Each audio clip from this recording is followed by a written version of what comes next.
a working placer gold mine and 40-acre ranch in the historic gold mining area of Canyon Creek in Trinity County, California.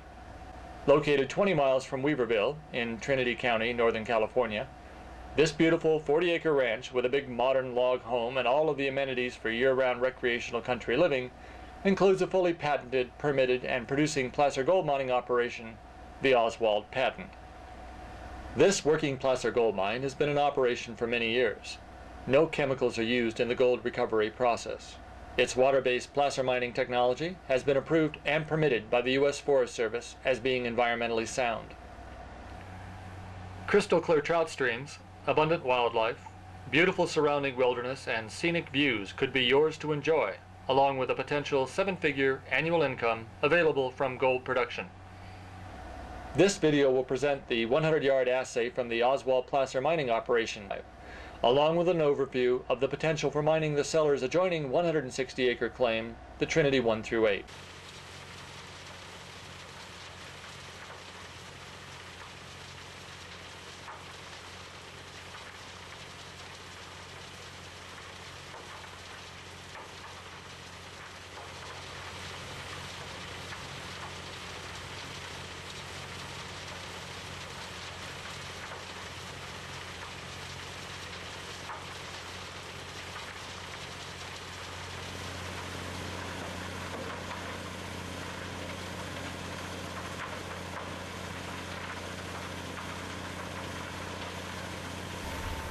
My name is Cullen Thomas. I happen to be a geologist, and I'm also one of the owners of the Oswald placer mining claim, of which we're standing on at this time.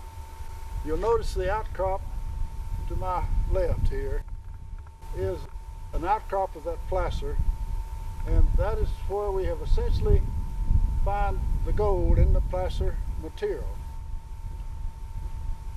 This rock you see on the ground has been purposely dug and stockpiled to allow us to run the tests that we plan on running today. This ore comes from 3 different sources. We particularly chose them because we want to get close to the bedrock where the best gold is found. Now this rock here has been picked up with a front end loader and carried and placed into a grizzly. Now the grizzly is an inclined plane with a set of rails that are 4 inches apart. The 4-inch rails are at a slope, the rocks are dropped on it, the big rocks roll off, and everything that's smaller than 4 inches goes through the openings on the grizzly and into a belt feeder. Now the grizzly is our first classification. Now by classification I mean we sort the rocks according to size. And that's the secret of recovering the gold. You must classify it by different sizes so you can then recover the gold from each of the classifications.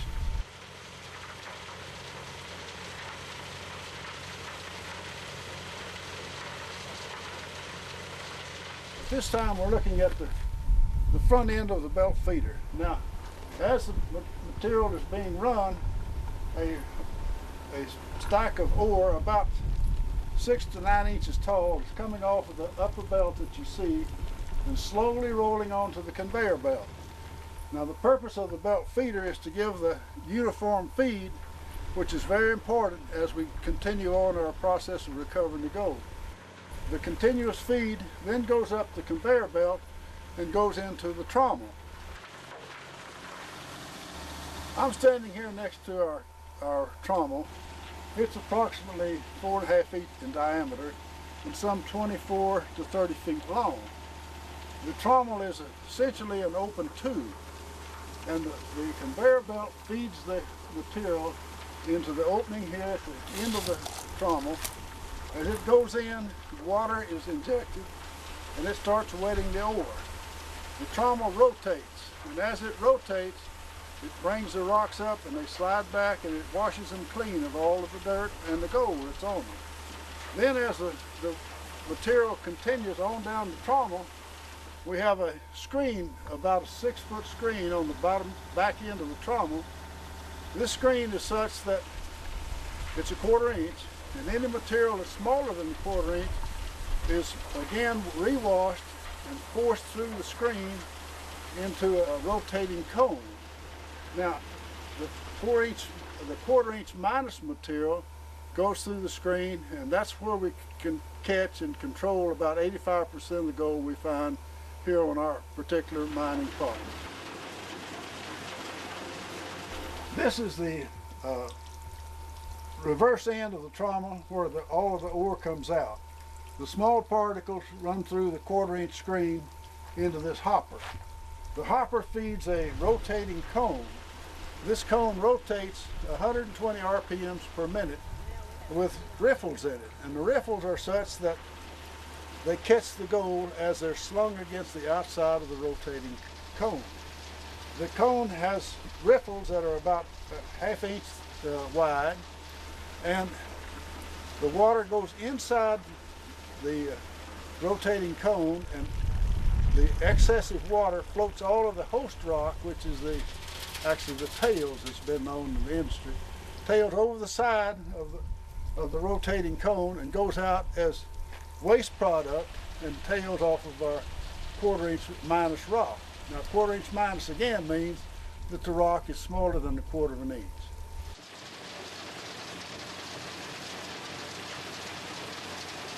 This is the other end of the trommel, and you can see it's open with some spray bars spraying the water against the quarter-inch screen, forcing the quarter-inch rocks through the screen into the rotating cone.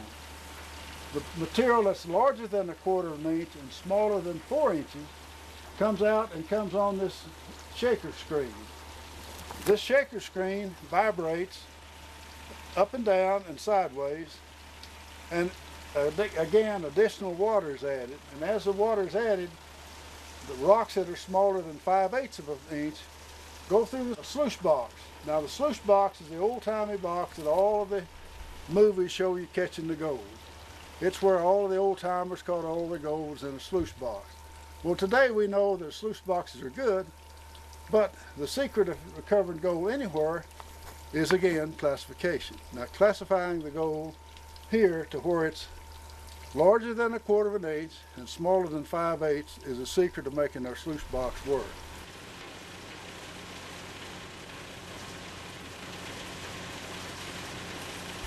Okay, this is the sluice box, and it's very similar to the early ones that was used in all of the old John Wayne movies that showed the gold. It has a set of riffles. Those riffles are here, and they're very simple. They are such that as you place it down in the bottom of the sluice box, the gold hits what we know as a slick plate. The slick plate has some expanded metal in it, and the expanded metal in the slick plate catch a lot of the heavy nuggets because they're heavy and they do not wash any further than the expanded metal. Some of them come on down and are caught in the riffles, and we clean the riffles out after we get through the day's run. And this is where we find the bigger gold, the 5/8 nuggets, and that's awful nice to find those. We found quite a few, but we'd like to find a whole lot more, and that's what we expect whoever buys this place to find a lot of the 5/8 nuggets, and they sure are beautiful.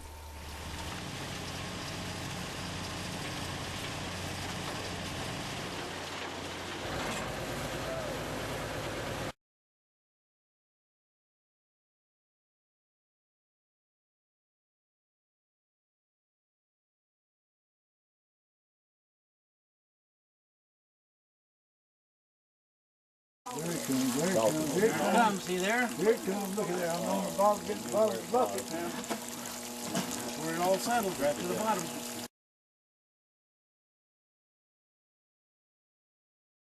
All gold, settle right to the bottom. Here comes some, here comes some. Everybody take a look now. Really nice. Where did I get that scoop? I kept one. Watch them come up, people. We had a bunch of gold. I don't know where we got them from. These scoops. Look at them, See, there's two nice ones right there. Yeah, there comes some. Look at them daisies.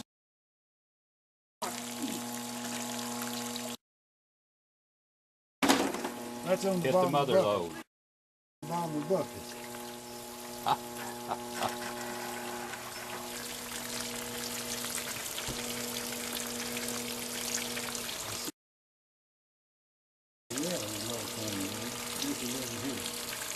get that. Look at that. He gets that all dried up and weigh that now. My name is Robert Deerking.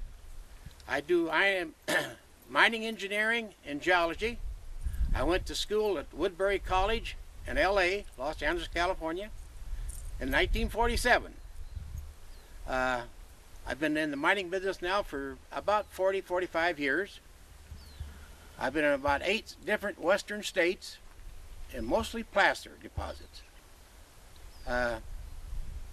I'm standing here today on 40 acres of patent land, and one of the best placer deposits I've seen in the last 8 to 10 years. This is one of the best deposits I've seen. If anybody wants to come in this property area and take a look at it and have a geology come in here and make a complete report on it, if they know anything at all about placer, this is a place to come. Now, there's a lot of difference between placer and hard rock. Now, a lot of guys that study geology are real good on hard rock, but a lot of them ain't worth a damn when it comes to placer deposits. And that's about all I know is really the placer deposits. And this is one of the great. This is a great one.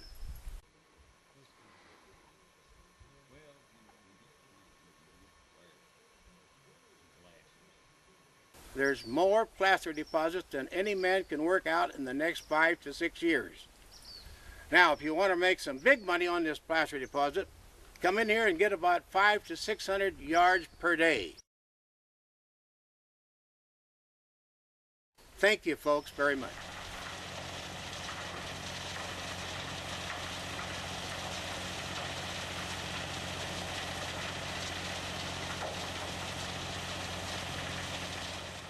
This is what we have termed our final conveyor. All the 4-inch and smaller rock that's larger than 5/8 of an inch go onto this conveyor and are carried up and dumped into, again, a second screen, a second vibrating screen. Now, the purpose of this is that we're through with the gold that comes out of the placer, and we want to classify the rock such that we can use it on our roads or use it as a bull rock to help support roads, and in that manner build a road when it's real damp or wet. The old bull rock really helps in that respect. Then we coat it with 1/4 inch and a half rock, and then finally with some 5/8 rock, and that makes a beautiful road. And we've literally paved all of our roads here with this type of rock. And someone kidded me the other day and said, "Well, Cullen, your streets are paved with gold." Yes, sir, that's probably true, but we hope not, because we hope we've taken all the gold out before we put it on the roads.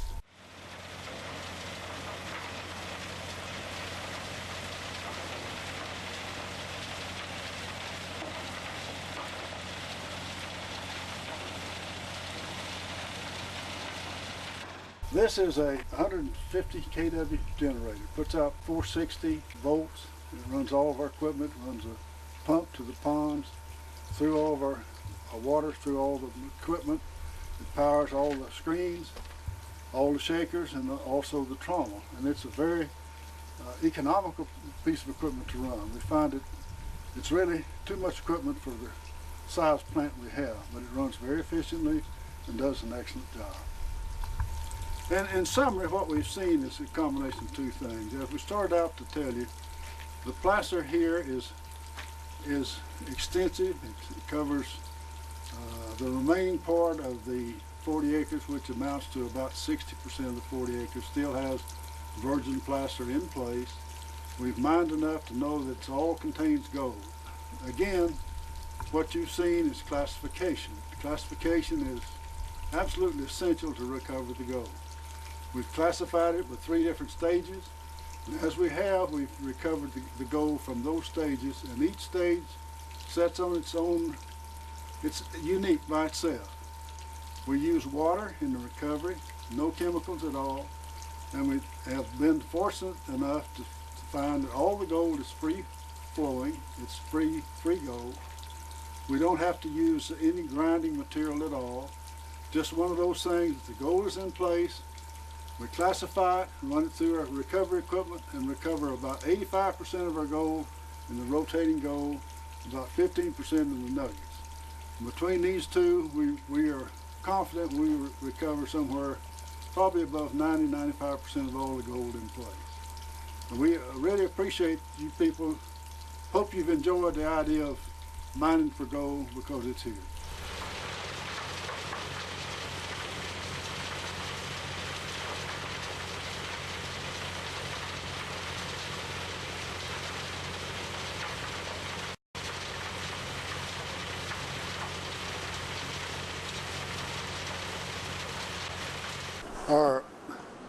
Our whole interest today is to show you why and how we have arrived at the fact that the Trinity 1 through 8, which is a 160-acre claim, surrounded by 500,000 acres of wilderness, and also adjacent and connected to the Oswald property, our whole object is to show you why we think the Trinity 1 through 8 contains gold.